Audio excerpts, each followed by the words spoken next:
Profound and subtle Dharma is rarely encountered in eons. Now we hear and follow it. May we realize the Tathagata's meaning. To liberate beings, please generate bodhicitta before teaching. All right, today we will continue our teachings on the Shurangama Sutra. As we study the Shurangama Sutra, we are currently discussing the 6 sense faculties. Previously, we covered how each faculty perceives its respective object. At that point, we discussed both the pure faculties and the coarse physical faculties.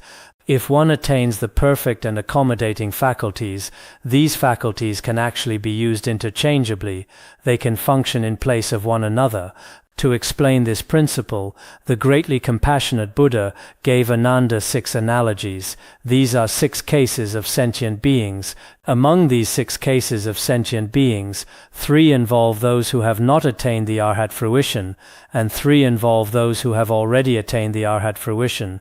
Regarding the sentient beings who have not attained the Arhat fruition, some commentaries say this was taught to Ananda in order to provide him with a sense of comfort, because Ananda was feeling very sad.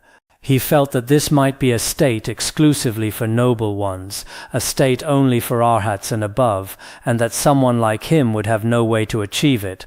Then the Buddha showed him that among these 6 beings, some had indeed attained the true Arhat fruition.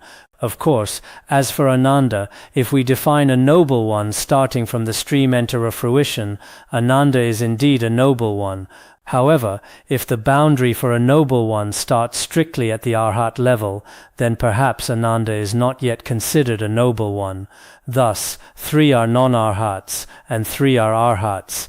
In this way, Ananda could also feel a sense of comfort and validation in his heart. It encouraged him to make an effort, showing that even without having attained the Arhat fruition, he still had a chance. From the principles we discussed yesterday, we can see that normally we rely on the eye faculty to see forms, but as we study the Shurangama Sutra this time, we learn that if someone attains a certain level of merit, whether with outflows or without outflows, even if they haven't attained the true fruition of a noble one, they can still perceive many objects without using their physical eyes. They are able to see them. Regarding this principle, in our present world, aren't there people with special abilities or those with minor clairvoyant powers? We often refer to these as people with clairvoyance with outflows. Those with clairvoyance without outflows should be those who have attained the fruition of a noble one or higher. As for clairvoyance with outflows, some people today might be able to see the souls of others in the bardo. They can see what they are doing. But are they using their physical eye faculty to see this? Actually, they are not necessarily seeing with their physical eyes. If they were using their physical eye faculty, well, our physical eye faculty cannot see a bardo body. Our physical eye faculty cannot even see things a few mountains away. However, they might be able to see certain things in the future. They can also see certain things from the past. At the same time, they can also see what you might be thinking in your mind right now. If that's the case, how exactly are they seeing all this? In fact, this person must have attained some relatively special and pure faculties. In that state, they don't necessarily rely on their eyes to see, nor do they necessarily rely on their ears to hear. So after studying the Shurangama Sutra, some of us might wonder, how is it possible to see that? How can one see a bardo being? Previously, there was a person who often claimed to have clairvoyance. Once he went to a place, and on his way back, I heard the fog on the road was quite heavy, and he got lost. Many people laughed at him, saying he could only see the bardo realm, but couldn't even see the road in front of him. But in reality, such phenomena can exist, because while physical eyes might not be able to see it, by relying on a special kind of faculty, a special pure faculty they can. Among us humans there are indeed some with minor clairvoyant powers. This truly does happen. In our real lives some people do have minor clairvoyance or slight psychic intuition. We shouldn't completely deny these phenomena either. Of course, some people are just talking nonsense. When they actually have no abilities at all, they just start telling lies. Actually, when facing someone who tells lies, at first they might say something and you think, oh, I see. But if you ask them again after a while, they might have forgotten what they said themselves, and their story might not be the same. This kind of situation also happens. Therefore, as we study up to this point today, everyone should understand that through studying the Shurangama Sutra, aside from the things we usually see relying on our 6 faculties, we had never thought about an accommodating faculty, an interchangeable faculty. So this is also very meaningful. Therefore, in our future studies, we cannot deny things by saying, because I can't see it, you definitely can't see it either, or because I can't hear it, you definitely can't hear it either. Such statements are certainly unreasonable. Now moving on, the Buddha continues to explain to Ananda some principles regarding the perfect and accommodating faculties. The Buddha told Ananda, once all your faculties are completely disengaged, a pure brilliance will shine forth from within.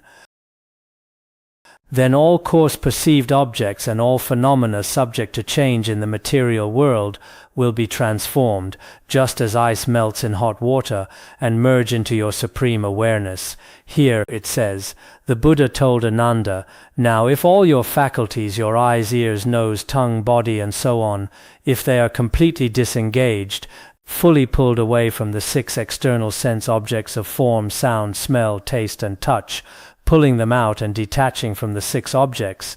If your 6 faculties are completely detached from the 6 objects, if that is the case, a pure brilliance will shine forth from within. This means the inner crystalline pure nature will radiate its brilliance. At that moment, then all coarse perceived objects and all phenomena subject to change in the material world, at that time, your coarse faculties, the 6 faculties of eye, ear, nose, tongue, etc., that we mentioned earlier, the coarse faculties in the worldly sense, these 6 coarse physical faculties with their various forms. Actually, this refers to the sentient world. We generally associate faculties with sentient beings, so the sentient world of these 6 faculties, as well as the external physical world like mountains and rivers, all of these changing phenomena, everything in the internal sentient world and the external physical world, all these various changing phenomena of birth and cessation will entirely merge into wisdom. What is it like? It's like boiling hot water. If you pour it over a small piece of ice, all that ice will completely melt into liquid. The original ice entirely melts into liquid. It becomes just like this. In an instant, or in a single thought, in a very short time, what does it transform into? It merges into your supreme awareness. It transforms into supreme wisdom, primordial wisdom. That is the meaning. So here it mentions, the Shurangama Sutra doesn't explicitly phrase it this way, but generally, in the context of tantric teachings, if, relying on the pointing out instructions of a lineage guru, you truly recognize the nature of your mind, at that time your 6 faculties have internally become detached. When they are detached, this inner light fully manifests. At this moment, the phenomena of the external physical world and the sentient world, all these various coarse appearances, entirely melt into non-dual wisdom, just like ice melting into water. Originally, our clear light is just like water. The ignorance in between is comparable to the cold. Through the subsequent fire of wisdom, this ice is melted back into primordial wisdom. Although its fundamental nature as water has never changed, due to external conditions in between, it turned into ice. Thus, during our time as ordinary sentient beings, all these coarse external phenomena entirely melt into our inner, spontaneous primordial wisdom. This is true for many great masters and awakened ones. When they truly attain awakening, all the various external things with forms entirely melt into wisdom. The Buddha then told Ananda, "Consider someone who, seeing only with his eyes, quickly closes his eyes, so that total darkness surrounds him. His 6 faculties will be enveloped in darkness, unable to distinguish the head from the feet." He uses an analogy here. The Buddha tells Ananda, for instance, an ordinary person in our world generally concentrates his visual awareness on what? He concentrates it in his eye faculty to see anything. He completely relies on his eye faculty. If his eye faculty is closed very quickly, under rather special circumstances, making you immediately close your eyes on the spot, at that moment what appears before your eyes, total darkness surrounds him. A phenomenon of pitch blackness appears. Aside from that you can't see anything. At that time the objects of your 6 faculties, eye, ear, nose, tongue, body and mind, will still be just as they were before, but they will all become shrouded in darkness. At that moment, including your head, including your feet, these will also be enveloped in darkness and cannot be seen clearly. This analogy is explained from the perspective of one person. This analogy, for example in Tonglis and some other commentaries, is explained using a single person's body as the analogy. But in others, for example Jiaoguang and a few other great masters, 2 people appear in their commentaries. What does he mean? For example, an ordinary person knows that all his visual awareness is concentrated in his eye faculty. When you close your eyes, there is nothing but darkness in front of you. At this time another person is standing in front of you. However, his entire 6 faculties are completely shrouded in darkness. His hands, feet, and his whole body are the same. They are also invisible. When you close your eyes, if someone is standing in front of you, even though this person is standing right before you, you can't clearly distinguish where this person's head is or where this person's feet are. He can't distinguish them. According to Jiaoguang's method of explanation, when explaining this sutra, it also involves 2 people. The Tibetan version is also like this. At this time he traces their shape with his hands. Although he cannot see, he can tell the head and foot apart. The awareness is the same. He says, the person from just now, when he closes his eyes, he cannot see with them. Since his eyes cannot see, he feels around with his hands. Earlier, it was either himself or another person standing next to him. At this time your eyes cannot see, but you use your hands to start tracing around the external body, starting to feel around it completely, touching it all over. At this time, although your eyes cannot see, you know the person opposite you has their head here, their feet here, their hands here. Everything becomes basically clear. So his awareness and what is seen by the eye faculty are basically the same. The awareness is the same. If there is someone next to you, you absolutely cannot see them when your eyes are closed. But after you close your eyes, you know there is someone in front of you. Then you touch them. When touching them, just like how kids used to play in the past, there were all sorts of ways to play. When you touch them at this time, you realize, oh, I see, his feet are here, his head is here, you can perceive it. This is the method of distinguishing involving 2 people. In this way, even though your eyes are closed, because of the tactile awareness of your hands, it has served the function of the eye faculty. Originally, it was your body faculty. Touching with your hands is the sense of touch, but normally the head and feet of this person should be distinguished using the eyes. However, if we now use our hands to feel them, it works too. Or, if this person was using Tongli's method of explanation, where it's just oneself.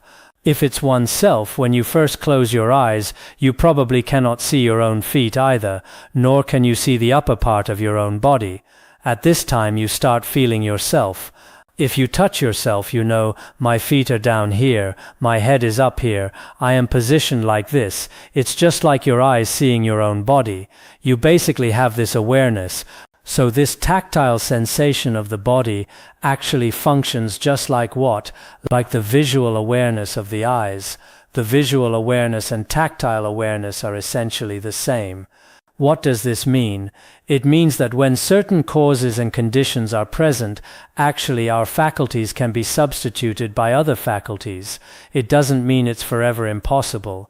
Generally speaking, the various shapes of your physical body should be distinguished by the eyes, but under special circumstances, when your eyes are closed, at that time if you feel with your hands, it also serves this function. Here he gives Ananda such an analogy.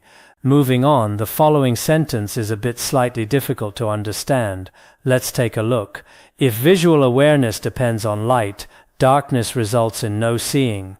If awareness arises without light, then total darkness can never obscure it. This means the first part is relatively easy to understand. Generally speaking, for any of us, ordinary people, if one wants to see, the cause and condition for seeing should be, the most basic condition is to have light. If we don't have light, then we wouldn't be able to see anything. You see, if the lights go out, you can't see anything. At night, if you turn off the lights, you can't see anything. Therefore, light is very important to look. The condition for seeing, whether you call it the cause for seeing or the condition for seeing, light is very important. Then darkness results. If there is no light and it turns into darkness, then it becomes no seeing. Because the darkness and light here are both objects of the eyes, if it's light it becomes a condition for seeing. If it's darkness it becomes a condition for not seeing. You cannot see. The latter two lines, if awareness arises without light then total darkness, this has a rather special meaning. Arises without light. Generally speaking, you need the condition of light to be able to see. If the condition of light is absent, you cannot see. But for an awakened being, for a noble one, or a special individual, without light means this condition for seeing is absent. It is not lit. However, even though it is not lit, for example with eyes closed, or without relying on the eye faculty, with no light from the external environment, under these circumstances his light arises spontaneously. This light in his mind, the light of his mind, whether he has the divine eye or telepathy, he doesn't come into contact with these external, the light from our sun, moon or lamps. He doesn't have this condition of light, this luminous cause, without light. In many commentaries they put it in quotation marks. The meaning is, this without light, it seems like there is no light, but even without light this light arises naturally and spontaneously, the inner light. He might not have external light, but the internal light manifests to compensate. If he has internal light, then total darkness can never obscure it. If you have the inner manifestation of light, then all the appearances of darkness will never be able to hinder him, they won't obscure him. Normally, for us, for example, if I don't have a flashlight, I probably won't even be able to see the road. But if I am awakened, if I have attained higher states of realization, then in a situation without light, in the darkness, wherever I go, whatever I need to see, none of these will be a problem. At that time all the external darkness will have no effect on us whatsoever. It won't obscure us. So sometimes regarding some of the terms in the Shurangama Sutra, once you thoroughly understand them, indeed it's possible they can evoke greater awakening in everyone. What was discussed earlier is, if visual awareness depends on light, darkness results in no seeing. These two lines are, there was a person who experienced an awakening when reaching this point. In the past, in the supplemental biographies of eminent monks, there was a person named Tan Yao. What was his story? When his mother was pregnant, she had a dream that seemed like the sun merging into her bosom.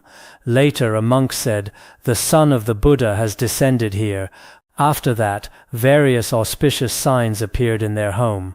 Eventually, when this child reached the age of 7, he understood many things without being taught. He was exceptionally intelligent. When he reached the age of 9, there were some teachers. He studied the Shurangama Sutra together with his teacher.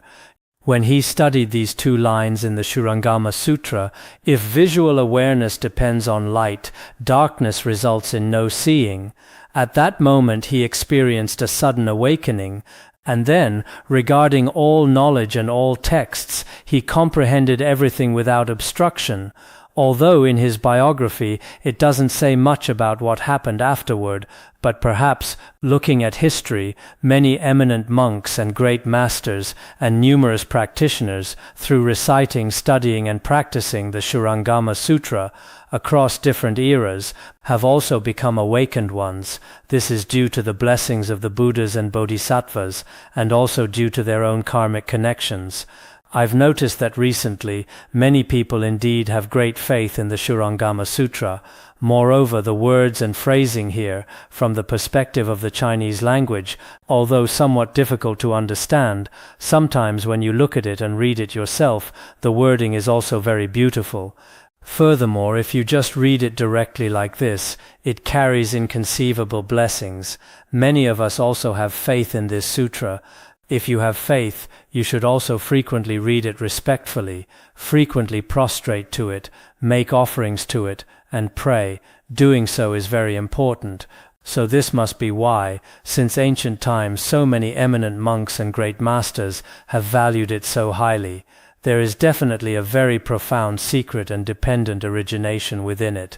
Therefore, for us later generations to encounter such a Dharma and to be fortunate enough to basically understand the general meaning of the Shurangama Sutra, if you talk about truly mastering it, well, I don't understand it fully, nor do I have the lineage transmission. I just sit here in the afternoons chewing on it, flipping through this text and that text, and then pretending to know what I'm doing as I explain it to everyone here. Sometimes I place my hopes on the Tibetan version, but the Tibetan version seems, in its mode of expression, unlike the translations of the great translators from the past. Originally, our Tibetan translators, around the 7th century CE, in the very beginning, during the time of King Songtsen Gampo, it was Thonmi Sambota and others who translated texts, for example the 21 Sutras and Tantras.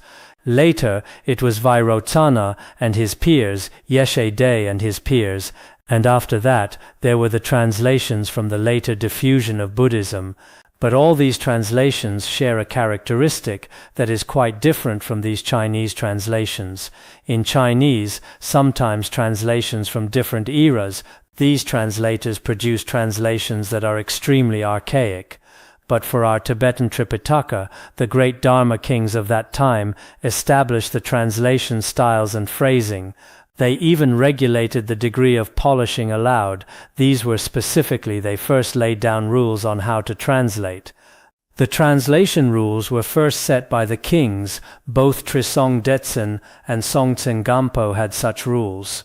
Currently, some of these rules can be found in treatises. Because of this, basically, when reading the Tibetan Tripitaka, as long as anyone reads it, the general meaning is very clear. But this Shurangama Sutra, because it was translated by national preceptor Chankhya and his team at the time, they did not follow the same methods as the great masters of the past.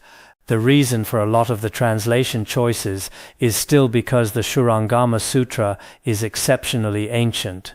Sometimes it seems that some of the translated passages, when translated into Tibetan, some appear even more archaic than the Chinese text, making it a bit hard to understand what it means. Including some passages from earlier and a few places today, I looked at the Tibetan version for a long time and still couldn't figure it out. It was still better to read it from the Chinese text. So in this case, just imagine, what has the Tibetan version become? If it's even more archaic than the Chinese sutra text, you can imagine how it is. So what I mean to say is, some of these words in the Shurangama Sutra, if you slowly read them yourself, in this way there are indeed very profound meanings within. These reasonings and meanings carry profound significance. As for these, I believe those of us studying the Shurangama Sutra right now should all be able to understand. Once your faculties and their objects have melted away, how could your awareness and understanding not become perfect and wondrous? He says, as for this, because earlier, if one is in a special state of awakening, a state of these special perfect and accommodating faculties, then the faculties are interchangeable, and they are unobscured. It's not like right now, if our eyes are in darkness, they are obscured. If there is a mountain in between, they are obscured. The same goes for the nose faculty. And the ear faculty is like this too. As long as there are some external obstructions, then it cannot pass through. There is a barrier. But for special noble ones and the like, they are completely capable of this. What is the reason? All the 6 faculties and all the 6 objects have naturally faded away, naturally disappeared. If these physical faculties naturally disappear, how could awareness and understanding not become perfect and wondrous?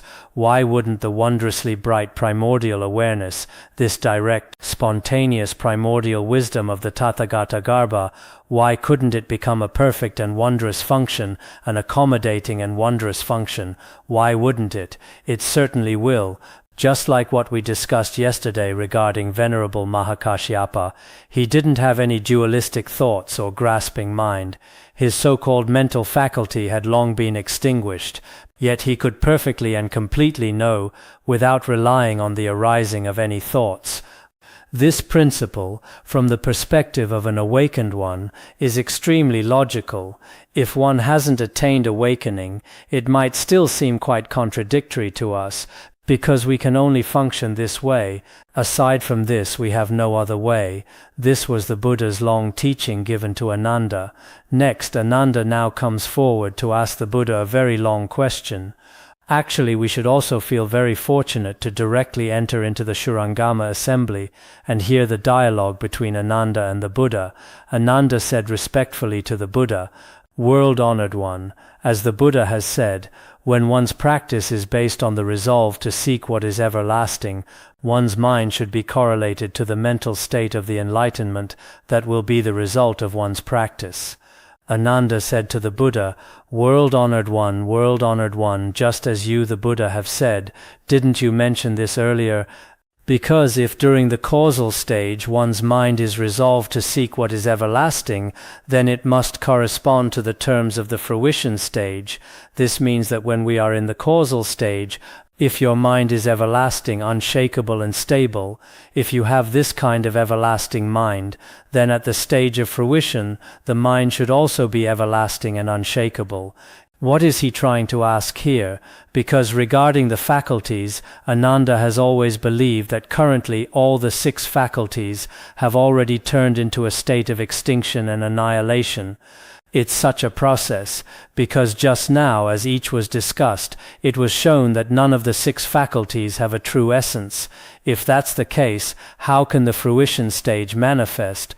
The fruition stage is something permanent, but in the causal stage, these are annihilating things. So how does the annihilation in the causal stage and the everlasting nature of the fruition stage, how do these two correspond to each other? He first brings up a sentence that the Buddha himself had spoken. Didn't you already say that the everlasting mind in the causal stage must correspond with the fruition stage? Things without birth and cessation must correspond. If that is the case, Ananda says, world-honored one, as in the stage of fruition, like in the stage of fruition. The word ru means as in, referring to the fruition stage. This result may be called full awakening, nirvana, the suchness of reality, the Buddha nature, the pure consciousness, the emptiness of the matrix of the thus come one, and the wisdom of the great perfect mirror. These are 7 names. Although the titles are different, they refer to what is pure and perfect, with a firm and solid essential nature, everlasting and indestructible, like the durable Vajra. He says, Buddha, as you also know, regarding the fruition stage, full awakening, it has different names, 7 names in total. These terms for the fruition stage describe different conceptual isolates. For example, full awakening is spoken of from the perspective of realization qualities. Having attained the qualities of realization, nirvana refers to the qualities of relinquishment, the aspect of having severed obstacles. As for the suchness of reality, it means there is no transition or change, no transition or acquisition, or rather, there is no transition or alteration. Buddha nature is what all sentient beings inherently possess from the very beginning, or it's spoken of from the level of being indestructible and immutable. Pure consciousness, in most translations, is called the unstained consciousness. although Amala Vijnana is a Sanskrit term, some regard it as the ninth consciousness, and some say it is the eighth consciousness. But regardless, when it is not pure, it is the Alaya Vijnana. When it is pure, it is the unstained, spontaneous primordial wisdom. It means wisdom. We sentient beings possess the true mind, the qualities of the Tathagata Garbha, the emptiness of the matrix of the thus come one with all its various qualities. The Tathagata Garbha, whose essence is emptiness, and there is also the wisdom of the great perfect mirror that clearly observes the 10 directions, that clearly observes all phenomena. He describes the qualities of the Buddha from these different angles. These 7 dharmas actually, although there are 7 names, though the appellations are distinct, it looks like they are different phenomena based on their different conceptual isolates. They appear to be different dharmas, but actually they are pure and perfect. They have purified all obstacles and perfected all qualities. And from beginning to end, they will not undergo any changes. Unborn and unceasing, the essential nature is firm and solid. This is everlasting and indestructible like the durable Vajra. Ananda says, when you speak of full awakening at the fruition stage, although it has 7 different names, in reality it is a kind of unborn and unceasing state, like the durable Vajra. It is a stage of fruition that is indestructible from beginning to end. If we speak from the perspective of the Tathagata Garbha, the great unconditioned Dharma, from the perspective of the fruition Dharma, the great unconditioned Dharma, full awakening is indeed exactly like this. Perhaps many of us think the same way. Sometimes when discussing the fruition stage, we talk about something that is indestructible and unchanging. If its fruition stage is like this, if ultimately seeing, hearing, and the other sense consciousnesses do not exist on their own, apart from light and darkness, sound and silence, openness and blockage, they have no entity in the end, just like the mind consciousness must cease to exist when it is apart from its own objects. If this is the case, he says these things we currently have in the causal stage, whether it's the visual awareness or the auditory awareness, seeing and hearing as well as smelling, tasting, touching, perceiving, and so on. As for these, once they are separated from their objects, the pairs we talked about yesterday, for instance, the objects of seeing are light and darkness, the objects of hearing are sound and silence, the objects of smelling are openness and blockage. If so, all of these faculties completely, the sense consciousnesses would also cease to exist. Just like our mental thoughts, if they depart from the preceding objects, the mental objects, then the mental thoughts themselves, the consciousness, are fundamentally non-existent. What is he trying to say in his mind? The fruition stage is permanent. But regarding our 6 faculties in the causal stage, when observed, the objects are non-existent. If the objects are non-existent, then the 6 faculties are also non-existent. So under these circumstances, his real question is this: how then can these consciousnesses, which will ultimately perish, be the basis for practice, as one strives for the thus come one's everlasting realization, as it is characterized by those 7 names? The question Ananda asks is quite formidable. Didn't you say that cause and effect must correspond? If the fruition and the cause must correspond, look at this practice based on an annihilating cause. How can it correspond with the desire to obtain the 7 everlasting fruitions? How do these two correspond? Right now at the causal stage, because these 6 faculties are separated from their objects, the 6 faculties are gone, they all become like the son of a barren woman, an annihilating cause. So with our annihilating cause, no matter how much we practice, how can it turn into 7 kinds of everlasting indestructible fruitions? How can this be obtained? Then he continues to say, World-honored one, suppose that in the final analysis no seeing can take place when neither light nor darkness are present. I'm not exaggerating about this. If light and darkness are absent, then seeing is ultimately non-existent. By the same logic, the aforementioned sound and silence, openness and blockage, if these are absent, then the others, including the ear faculty, nose faculty, tongue faculty, and body faculty. These are non-existent. And finally, in the same way, if no objects are being presented, if the preceding mental objects are absent, then the essential nature of thoughts, the consciousness, the essential nature of thoughts, is simply non-existent. Therefore, he says, then no matter how much I look here and look there, going about in circles in an exhaustive search, I can find nothing that fundamentally is my mind or my mind's objects. On what then can I base my quest for supreme enlightenment? Therefore, he says, going about in circles. Going about in circles means pondering forwards and backwards, or as we often say, thinking it over and over, or considering it from all angles. Ananda struggled with this question for a long time. I have also repeatedly considered it, thinking it over and over. Now, after careful deliberation, I am asking you, he says, as I think it over and over, I repeatedly and meticulously search and observe. Indeed, when we are in the causal stage, fundamentally there is no mind of mine. If my mind does not exist, then all my 51 mental factors are also non-existent. Actually, if the mind and mental factors are non-existent, if the 6 consciousnesses and the 8th consciousness are non-existent, then our so-called sense consciousnesses, the so-called self-mind and the 5 aggregates, none of these can be established. If upon detailed observation they cannot be established, who can establish a cause to seek the supreme, the 7 indestructible fruitions mentioned just now? When can it be obtained? It's fundamentally impossible. Ananda says, recently I just haven't been able to figure it out. Thinking it over and over, Buddha, there is still a very big problem. I've continually been unable to figure it out. I've just been a bit puzzled all along. Today, even if it means risking my life, he says, I also know that asking like this, the other day a Khenpo told me, pointing out many of my faults, the faults in some of the things I had done.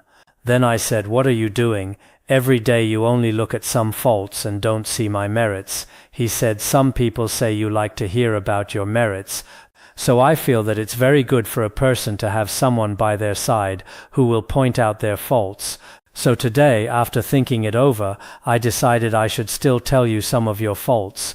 Then I said, I don't admit to them, although it's fine to tell me about some faults. If everything is supposedly my fault, I don't accept it. What's the reason I don't accept it? Because these faults you mentioned are actually your own biases. Then we started debating for a while, and later, well, it was fine. So you see, Ananda was also thinking it over and over, going about in circles in an exhaustive search. My mind and my mental factors are non-existent. If that is the case, then with this annihilating emptiness devoid of a cause, how could one seek the 7 indestructible fruitions of supreme enlightenment? What the Thus Come One has just said contradicts his previous words about what is clear, pure, perfect, and everlasting. Contradicting your own sincere words turns them into mere speculation. How then can the Thus Come One be considered one who speaks the truth? Thus Come One, didn't you previously say when we discussed the 10 manifestations earlier that the so-called 6 faculties are clear, pure, perfect, and everlasting? You have always said that the essential nature of the faculties is like this, but now this completely contradicts your own sincere words. Now you are saying that the eye faculty is also non-existent and empty in nature, and the nose faculty is also non-existent and empty in nature. Ultimately, none of them can be established. If that is so, it ultimately becomes mere speculation. In the end, you previously said they are all everlasting, but later you say they cannot be established. This turns it into a mere joke, which is completely unreasonable.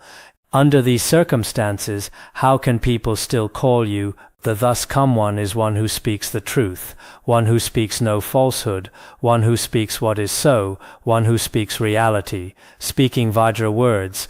This time Ananda was quite bold. speaking up like this.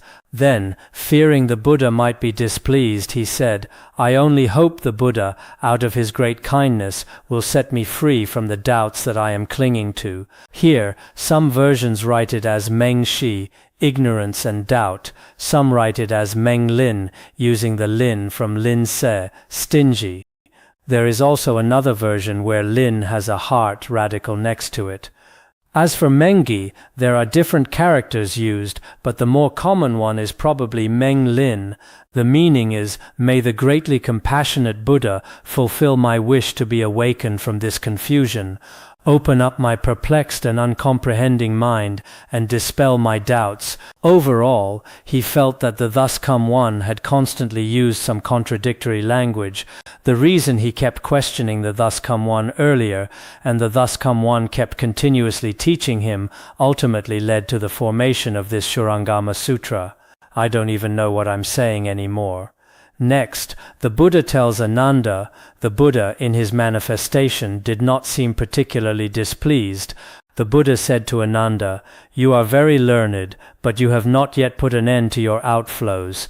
He basically said, although you are broadly learned and knowledgeable, you still have not attained the exhaustion of outflows. This is because he had not yet attained the arhat fruition. Generally, the 5 types of ascetics of other paths possess 5 super-knowledges, but they lack the 6th, the super-knowledge of the exhaustion of outflows. Generally, for our noble arhats, they have attained the exhaustion of the outflows of afflictions, and ultimately overcome all obstacles. Therefore, you have not yet attained the super-knowledge of the exhaustion of outflows. You know the reasons for delusion, but when you encounter delusion you fail to recognize it. As for you, in your heart you believe that you know the causes of delusion, the causes of falsehood. Didn't you just explain it earlier? You think you already understand what the causes of delusion are, but in reality, when true delusion appears right in front of you, you still fail to recognize it. Sometimes we humans are like this too. We say this is unreasonable, that is unreasonable, while actually we are doing unreasonable things ourselves without even realizing it.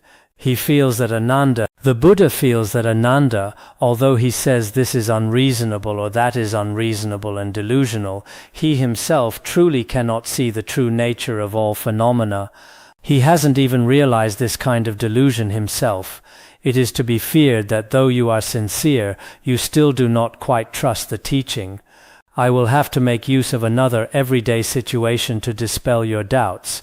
He is saying, I'm afraid that if I tell you directly, or while I believe you have a sincere heart, you do possess a sincere mind, but if I still explain it to you directly, you might not be truly convinced in your heart, you won't necessarily believe it, because in his mind stream there has always been this Hinayana tendency to grasp at true existence. So if I were to tell you directly about the most profound and wondrous essence of the Tathagata Garbha, if I spoke of it directly, you probably still wouldn't necessarily believe it right now. Actually, sometimes, because our mind streams have these kinds of obstacles, it is very difficult to believe directly. Everyone is like this. We have such obstacles in our own mind streams. So if I were to state it directly, even though you have a sincere heart, you might not necessarily be able to believe it. Therefore today I will use a different method. I will use an analogy of everyday worldly matters to show you. In this way I can dispel your doubts. Thus the Buddha did not teach him directly. Sometimes we might use symbolic methods to teach. Therefore, as in tantric teachings, I also think like this. The pointing out instructions for our 6 faculties, including last year when everyone received the empowerment of the Nyingtik Yapshi. Several times there were instructions where the forms, sounds, smells, tastes, and tactile sensations before our 6 faculties, whether they are pleasant or unpleasant, beautiful or ugly, pleasant sounding or harsh, sweet or bitter, and so forth. These are constantly with us. At this time, if we are of sharp faculties, we can attain awakening through this. But if one is of dull faculties, there is no way. So when the Buddha gave Ananda the direct pointing out instruction, he also used a worldly method to teach him. How did he teach him? The following part is relatively simple. Next, this is using the most plain and easy to understand worldly method. In fact, tantric teachings also employ such methods. Sometimes, for example, when the guru teaches Dzogchen, they might ring the bell in their hand, sometimes they might strike a drum, or sometimes blow a conch shell, and so on. There are many sounds used like this. Sometimes they just point to the open sky, using these ways to help you recognize your true nature. Actually, in the Sutrayana tradition, the Buddha also uses sound to lead Ananda to recognize his own true nature of the 6 faculties, or in this case primarily the nature of hearing and the nature of sound. Hearing refers to the act of listening. What exactly is the true nature of hearing? If you thoroughly understand the nature of hearing, then you will immediately understand the perfect and accommodating faculties, or perceiving the nature of sound. Regarding this hearing, below, the awareness of hearing and sound are separated. Hearing refers to the auditory awareness that perceives, spoken from the perspective of the awareness of listening. As for sound, sound refers to the external sense object of sound, from the perspective of the external object. There are still very profound principles embedded in this. So when simply reading the text, it seems like the Buddha just had Rahula strike a bell, and Ananda listened. Do you hear? I hear. Do you hear? I do not. Do you hear? They just repeat this back and forth. What are they doing? People who are generally unfamiliar with Buddhism might think, what's the point of hearing it? What's the point of not hearing it? This is very simple. Why is the Buddha, the omniscient Buddha, and Ananda, who is foremost in extensive learning, playing such games? But in reality it's not like that. Therefore, sometimes when we turn our gaze inward to our own minds, we will find many profound meanings within. The text continues. The Buddha then instructed Rahula to strike the bell once, and he asked Ananda, "Do you hear?" At that time the Buddha asked Rahula. He gave Rahula an instruction. Rahula must have been ordained as a monk at that time. Then he asked him to strike the bell. In our Tibetan translation, it is rendered as Gandhi wooden gong. In Tibetan it says striking the bell here. When translated into Tibetan, it might be striking the bell. I'm not sure if it's a bell or something else in Sanskrit. It should be a bell, but striking a bell in India, he struck the bell once and then asked Ananda if he heard it. Do you hear? Do you hear it? Do you hear it? Can you hear it? Then he asked Ananda, can you hear it? Ananda and the rest of the assembly said, we hear it, we hear. This is the first one. When the bell had ceased ringing, after he struck the bell, the sound gradually faded away until it could not be heard. The Buddha asked again, now do you hear? Can you hear it now? Ananda and the others in the assembly answered, we do not, we cannot hear it now. This was the first time Rahula struck the bell. The second time, then Rahula struck the bell once more, and the Buddha asked once again, now do you hear? Can you hear it now? Ananda and the others again replied, we hear. Everyone could hear it. We hear it. The Buddha asked Ananda, how is it that you heard and then did not hear? What does it mean to hear? What does it mean to not hear? What is hearing? What is not hearing? Here, the first 4 questions primarily are all focused on whether or not one can hear. Ananda and the others said respectfully to the Buddha, we heard the bell when it was struck. This is very clear. If the bell is sounding when Rahula is striking the bell, we can hear it. This is what it means to hear. But when at length the sounding of the bell had died away, and its reverberations had faded, if a long time has passed since he struck the bell, the sound gradually disappears. At that time its reverberations completely fade away. This state is called not hearing. We no longer were hearing. This was asked regarding the awareness of hearing earlier. He asked repeatedly twice, did you hear? Did you hear? What is hearing? What does it mean to not hear? What is not hearing? This is primarily from the perspective of the sense consciousness, discussing it from the angle of whether one can hear or not. Actually, below, I remember there should be an observation of the nature of hearing. What is the nature of hearing like? Observing the nature of sound, what is the nature of sound like? That issue. Now it should be Rahula. The Buddha instructed Rahula for the third time. The Buddha then instructed Rahula to strike the bell yet again, and he asked Ananda, "Is there a sound now?" The following is about the sound. Is there a sound now? Ananda and the others in the assembly answered, "Yes, there is a sound, because the bell had just been struck. When the bell is first struck, is there a sound now? Yes, there is a sound. We don't know if we distinguish it in that context. We sometimes think about it ourselves. For example, when we blow a conch shell, when blowing the conch shell, just listen. What is the sound of the conch shell like? What is hearing like? Actually, in this regard, one should have awareness. It seems I don't blow a conch shell for my classes right nowadays. Was it blown? When was it blown? Before class? Really?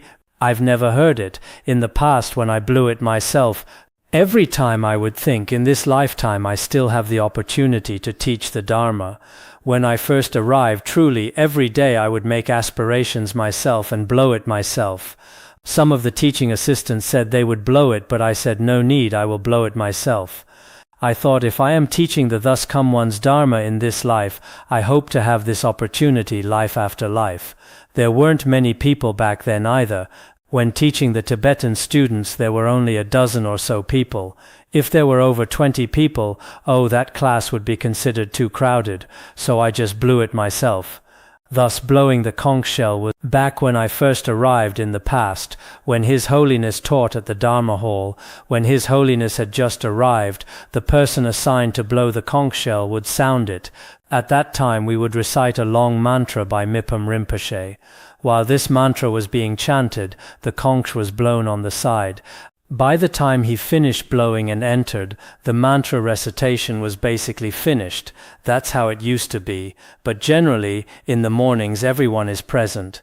Recently it seems that because a while ago we discussed the merits of blowing the conch and striking the Gandhi, lately it has been blown a bit more in the mornings. But I hope that every Khenpo and Khenmo, before they teach the Dharma, and also when Dharma teachers lead reviews if it is convenient, should also blow the conch shell. Doing so is beneficial to sentient beings, and it is also a very good karmic connection for oneself. When striking the bell for the third time, the Buddha asked, "Did you hear it?" The assembly all said they heard it. In a little while the sound faded, and the Buddha asked, "And now is there a sound?" After a little while, when the sound disappeared, the Buddha asked them again, "Can you hear it now? Is there a sound?" He asked regarding the sound. Ananda and the others replied, "There is no sound. Now there is no sound." After a moment means a short while. After a short while again, Rahula again struck the bell. This should be the fourth time. In the previous part regarding hearing, he struck the bell twice. Here he struck the bell twice for hearing earlier, and twice for sound. And the Buddha asked again, "And is there a sound now?" Ananda and the others said, "There is. Now there is a sound." Then the Buddha asked again, "What is sound? How is it that there was a sound, and then no sound? What is having a sound? What is having no sound?"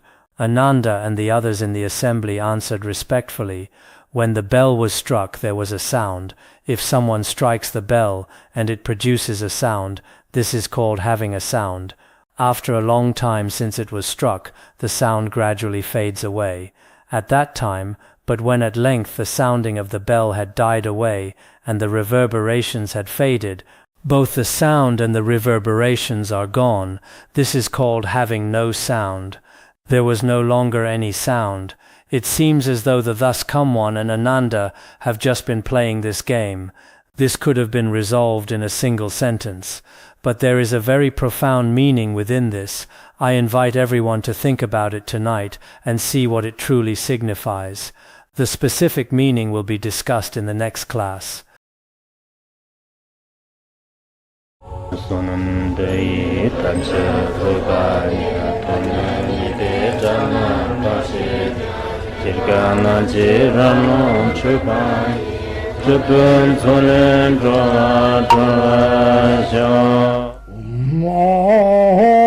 Bandarangara Padma Sadarda Bandhangara Padma Sada Bandhangara Padma Sadarda